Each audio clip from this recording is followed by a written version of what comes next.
Hi, this is Stuart Weems and welcome to the Investopoly podcast. My goal is to give you simple, easy to understand strategies, insights and tips to help you master the game of building wealth. And in this episode, I'd like to talk about should future trends drive investment decisions. So when searching for future returns, sometimes people turn their mind to whatever the popular trend or narrative is at any particular time, and then think about, how can they invest in a way that's going to benefit. So things like green energy, mainstream adoption of electric vehicles, greater focus on cybersecurity, these sorts of trends can invite people to really think about, well, how can I invest today so that if this trend persists, as a lot of people might expect, that I'm going to benefit from that. And the theory is that if you can get in at the early stage of a trend, well, then you can potentially ride that economic wave and generate some pretty healthy investment returns. This way of investing is called thematic investing. So in terms of a short definition then, I guess you could say that thematic investing seeks to capitalise on megatrends or long-term structural changes. So these aren't just small things, they're really big things, if you like. And really, there's probably three broad categories of thematic investing. The first one is changing demographics. So an example there would be Chinese aging population, that's going to create some risks and opportunities in the future. Technological innovation, well, I think that's a really popular one and a really obvious one. And then third, climate change. So again, could be green energy, electric vehicles, and so forth. And therefore, the goal of thematic investing is then to select the companies or industries or sectors or indexes that are likely to benefit the most from these trends playing out. So, for example, let's take EVs, electronic vehicles. They're likely to benefit from increased demand from consumers. And I think just travelling around Europe recently, probably the biggest thing that I noticed is that the amount of EVs that are getting around in Europe compared to Australia, it's substantially more. But, as the country has a greater focus on climate change and dealing with those matters, as individuals, we can make those choices to, reflect our, views and concerns. And it wouldn't be a surprise that, if we see electric vehicle, the sales of electric vehicles in Australia, but also mostly importantly globally, to increase substantially over the next period of time. I don't think that's really sticking my neck out. I think that's a pretty obvious trend. But if you agree with that thesis, then you might not only be attracted to investing in EV manufacturers, which really even the traditional combustion engine manufacturers are they're all starting to turn their mind, or they're all probably already have EV models that they're selling. But you could also consider downstream industries such as battery manufacturers, sensor manufacturers, rare material miners like lithium, for example. Australia's the largest exporter of lithium. So thematic investing can be quite a complex strategy to put together, I guess. You've got to have a deep understanding of the trend, really understand its risks and opportunities, and then think about the industries and manufacturers, either upstream or downstream, that are going to benefit from that trend persisting, if that's what you're anticipating. Now, one of the big challenges with thematic investing is being right. Can you really pick the trend? And particularly at the early stages, trends can run out of steam very quickly, or can end up doing a U-turn and going in a different direction. And the problem also is that often our expectations, our future expectations, are shaped by our worldview, personal experiences, the dominant narrative of the day, all these sorts of things, which may or may not be useful in making investment decisions. For example, if I am a climate change activist and I've got very strong views in that regard, maybe I will have very strong views that everyone's going to one day drive an electric vehicle, which may or may not be the case. But my point is that if we have really strong views that aren't related to investment decisions, bringing those strong views into investment decisions always doesn't serve us, because that's not how markets work. And the markets are made up of lots of different participants that have different vested interests and different views and outcomes and so forth. So that's always going to be the challenge, that things change or that our own view impacts those investment decisions. So take EVs for, again, electronic vehicles. I'm going to pick on them a little bit because they're kind of a popular theme. Of course, over the last sort of 10 or more years, there's been substantial advancements made with respect to electronic vehicles, and probably the biggest one being the, time in between charge, the distance in which they can travel.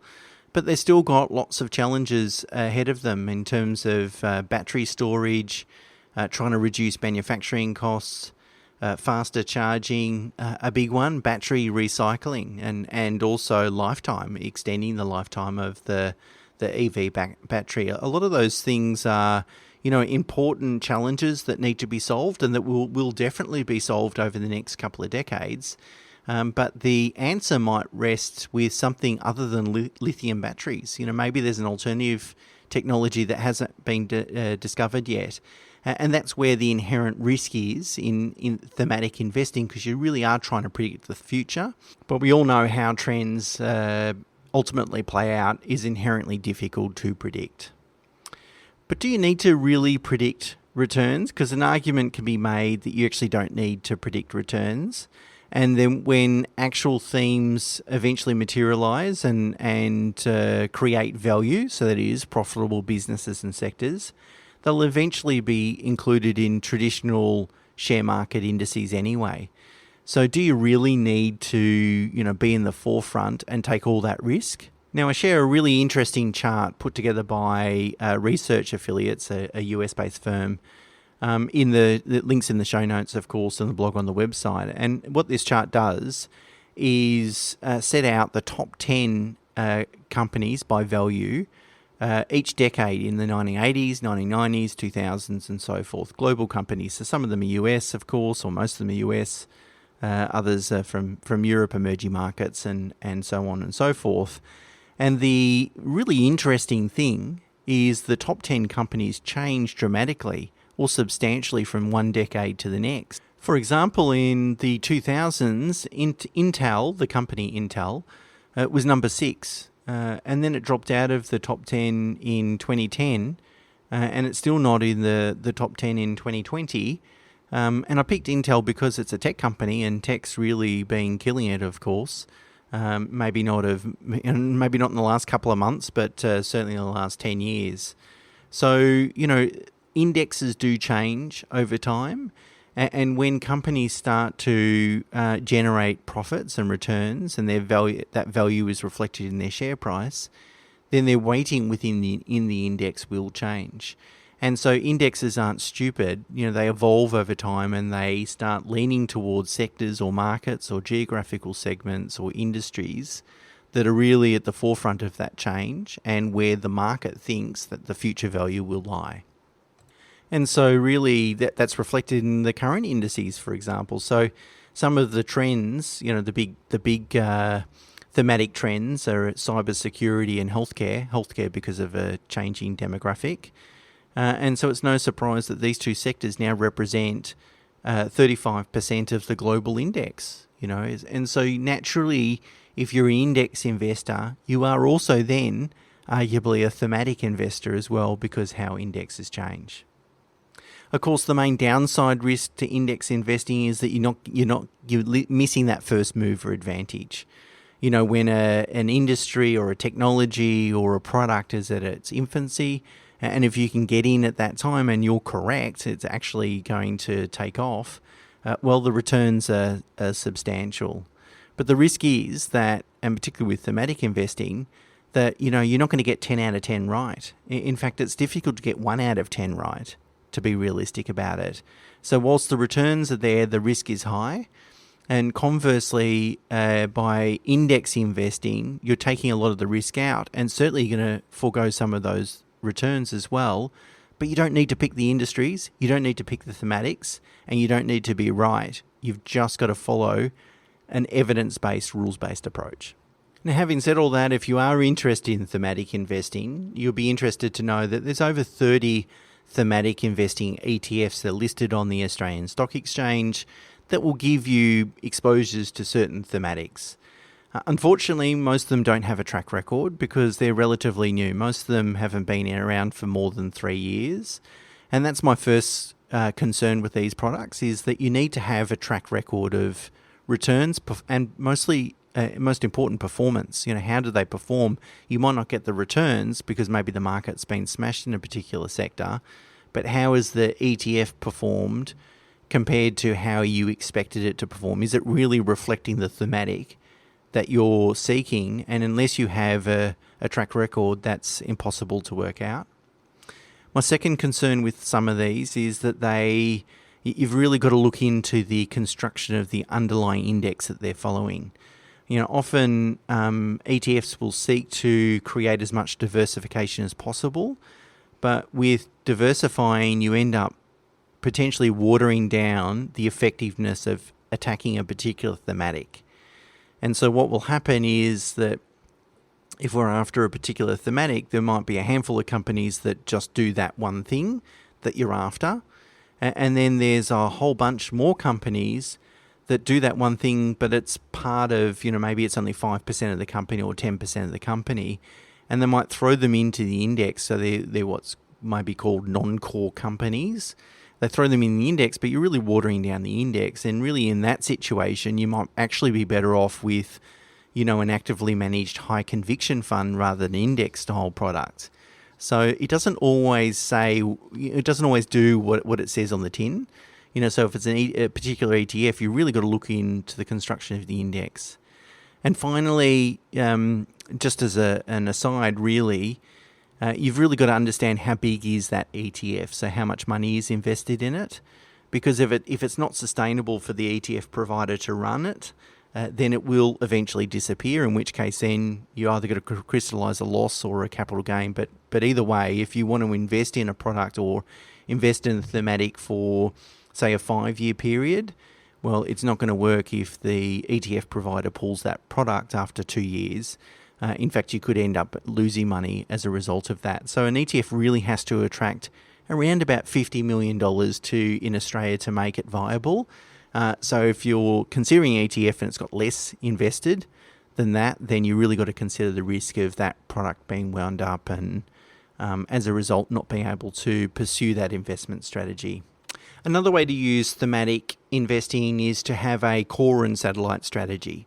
So your core strategy might be, look, 80 or 90% of my investments will be in a core strategy, so the stuff that I talk about, which is broad-based indexing, rules-based approach, utilising various indexing strategies, but not trying to predict trends or take really substantial risks.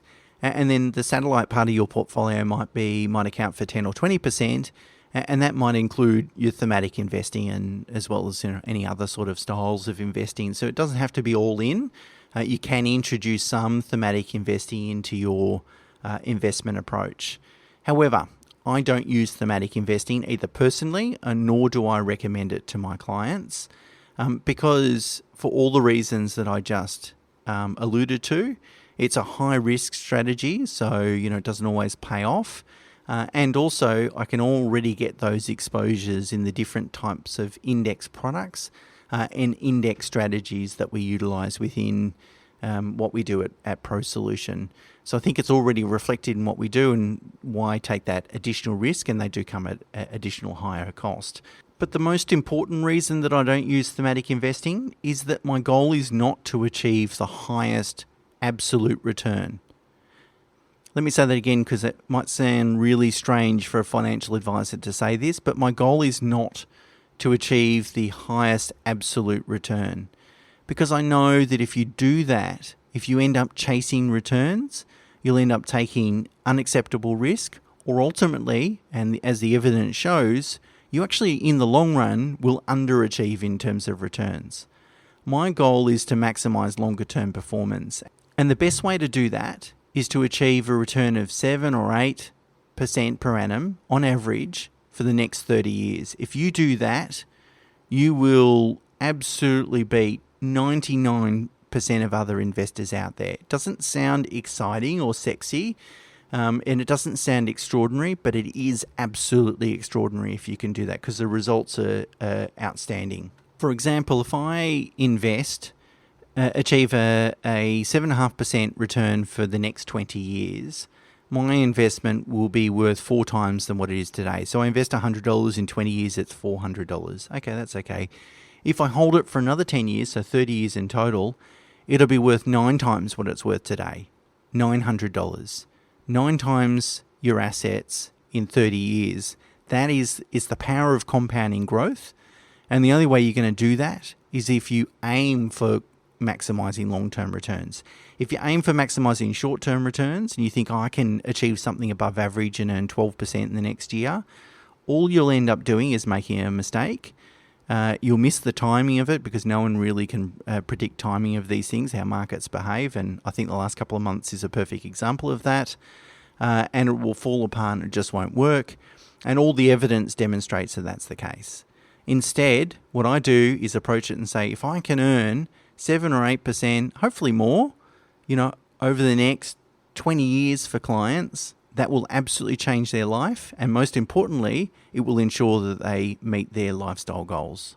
You really just need to have the discipline to stick to a low-cost, evidence-based, rules-based approach. And that's why investing is simple, but not easy. Simple to understand, sometimes quite challenging to implement.